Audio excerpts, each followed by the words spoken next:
Hello বৌমা, কি হলো, আবার ফোন করছেন কেন? প্রেশারের ট্যাবলেটটা লুকিয়ে কোথায় রেখেছো? কি বলছেন? আমি আপনার প্রেশার ট্যাবলেট লুকিয়ে রেখেছি? আলবৎ রেখেছো। তোমার মতো মেয়ে সব পারে। দাঁড়ান, আপনার ছেলে ফোন করুন, সব বলছি। ছেলেকে বলার কি আছে?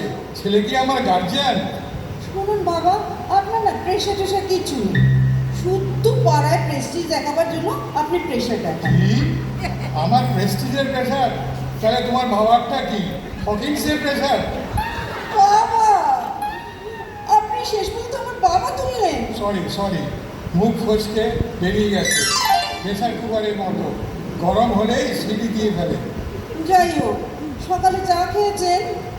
তুমি কি ভাবো তুমি নেই বলে চা পাবো না? ঠিক সময়ে যাতে চা, জলখাবার, লাঞ্চ সব পান, সেই জন্যই তো আমি আরতি মাকে রেখে এসেছি। একজনকে পুষতে কত টাকা লাগে জানেন? তুমি আমাকে টাকার খোঁটা দিচ্ছ? আর কত অপমান করবে? মা রে, এ তো অপমানের কি আছে? খরচা হচ্ছে বলতে পারবো না? আপনিও তো ছেলেকে বললেন তোর বউয়ের জন্য পুজোয় শাড়ি কিনতে 5,000 টাকা চলে গেল। নিজেই তো পছন্দ করে দামি শাড়িটা কিনলে। তা তো কিনবই, শ্বশুরমশাইয়ের একটা প্রেস্টিজ আছে তো। এর থেকে কম দামে কিনলে আমার বাপের বাড়ির লোক কি বলবে? তাও তো ব্লাউজ দেননি। আর পারবো না দিতে। সামনের বছর না আপনার কাছ থেকে কিচ্ছু নেব না, ঢের হয়েছে আমার। এত রেগে যাও কেন বলো দেখি? আজ বাপের বাড়িতে কি রান্না হয়েছে? ঠিক আপনি যেমনটি ভালোবাসেন, ইলিশ মাছের ভাপে। খাওয়াও ভালো করে।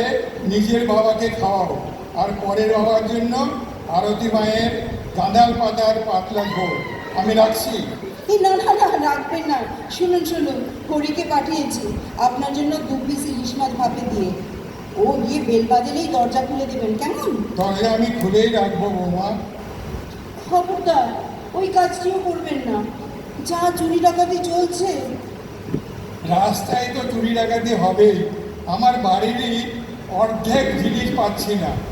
মানে কি বলতে চান আপনি? আপনার জিনিস আমি চুরি করেছি? চুরি কেন করবে? সরিয়ে রেখেছো। নস্যি ডিবেটে পর্যন্ত উদাও। বিয়ের পর থেকেই তোমার একটু হাত কার আছে বৌমা। আপনার টোপে নিয়ে আমি কি করব? কেন? ভাজা মোহরি রেখে দেবে? সত্যি করে করে নমস্কার। আপনার মতো শ্বশুর যেন আর কারো না হয়। তার মানে আমাদের মতো লোকেদের ছেলেদের আর বিয়ে হবে না? না হলেই ভালো হয়। রেখে দিচ্ছি আমি। বৌমা, কলিং বেল বাজছে না তো? বাজবে বাবা, বাজবে। এতটা রাস্তা যাবে তো। এবার রাখছি, মাংসটা আবার লেগে যাবে। ইলিশ মাছের সঙ্গে আবার মাংস, পাঁঠার। কি করব, বাবা যে একদম মুরগি খেতে পারে না। পাঁঠার মেটে খেতে না বাবা ভীষণ ভালোবাসে। পাঁঠার কি ভাগ্য! সরি, তোমার শ্বশুরের কি ভাগ্য!